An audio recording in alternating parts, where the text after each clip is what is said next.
జనగామ పట్టణంలో సాటి ఐగమ్మ విగ్రహం దగ్గర పట్టణ కమిటీ పెద్ద మనుషులు నలుగురు, మహిళలు, ముఖ్యులు, రజక నాయకులు, సోదరులు, మేధావులు అందరూ కూడా ఇక్కడికి వచ్చి మాకు సంఘీభావం తెలియజేసుకుంటూ 3వ మహాసభని విజయవంతం చేయాలని చెప్పి జిల్లా కమిటీకి అదేవిధంగా పట్టణ కమిటీకి ఆదేశించినటువంటి కౌన్సిలర్ నరసింహన్న గారికి హృదయపూర్వక ధన్యవాదాలు.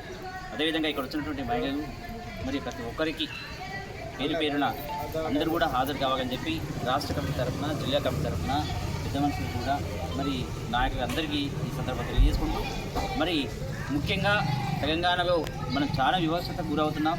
మహిళలు బట్టలు ఉతకడానికి పోయినప్పుడు అనేక ఇబ్బందులు పడుతున్నారు. కాబట్టి మాకు ఎస్సీ రిజర్వేషన్ అయితేనే రక్షణ చట్టం వస్తుందని చెప్పి ఉద్దేశంతో ఎస్సీ రిజర్వేషన్ కోసమే ఈ ఏకైక ఎజెండా కోసము ఈరోజు మహాసభ 3వ మహాసభ జనగామ జిల్లాలో పెట్టినందుకు మేము చాలా గర్విస్తున్నాం. మీరందరూ మద్దతు ఇస్తున్నందుకు మేము ఇంకా సంతోషిస్తున్నాం. మా రాష్ట్రంలో మేము ఐక్యతను చాటే దిశగా మేము రజకులము అడుగులు వేస్తున్నాం. మరి తప్పకుండా ప్రభుత్వాలు కూడా దిగి వస్తాయని చెప్పి సందర్భంగా తెలియజేసుకుంటూ మహిళలకు రక్షణ చట్టం కావాలని, ఎస్సీ రిజర్వేషన్ కావాలని, వృత్తిదారులకు అనేకమైనటువంటి సమస్యలు ఉన్నాయి. ఆరోగ్య సమస్యలు, ముఖ్యంగా ఆరోగ్య సమస్యలు ఉన్నాయి. ఈ ఆరోగ్య సమస్యల కోసమని తప్పకుండా ప్రభుత్వము మాకు హెల్త్ కార్డు ఇవ్వాలి, కార్మికులకు గుర్తించాలి. ముఖ్యంగా రజకులను కార్మికులకు గుర్తిస్తేనే మాకు హెల్త్ కార్డు, వివిధ సంక్షేమ పథకాలు వస్తాయి.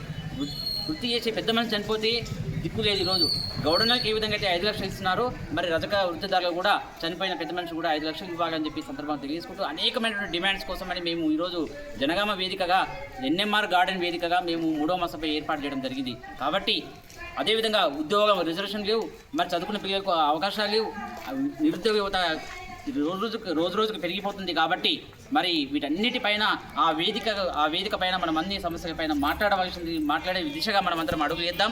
తప్పకుండా ఈ జిల్లాలో ఉన్న వాళ్ళు కానీ 33 జిల్లాలో ఉన్న ప్రతి నాయకుడు కదిలి రావాలని చెప్పి తండోపతండాలు కదిలి వచ్చి విజయవంతం చేయవలసిందిగా ఈ సందర్భంగా తెలియజేసుకుంటూ మరి రాష్ట్ర అధ్యక్షులు కానీ, అదేవిధంగా మేధావులు కానీ, వృత్తిదారులు కానీ, మహిళలు కానీ, న్యాయవాదులు కానీ అనేక విభాగాలు ఉన్నటువంటి ప్రతి ఒక్కరికి మేము పిలుపునిస్తున్నాం.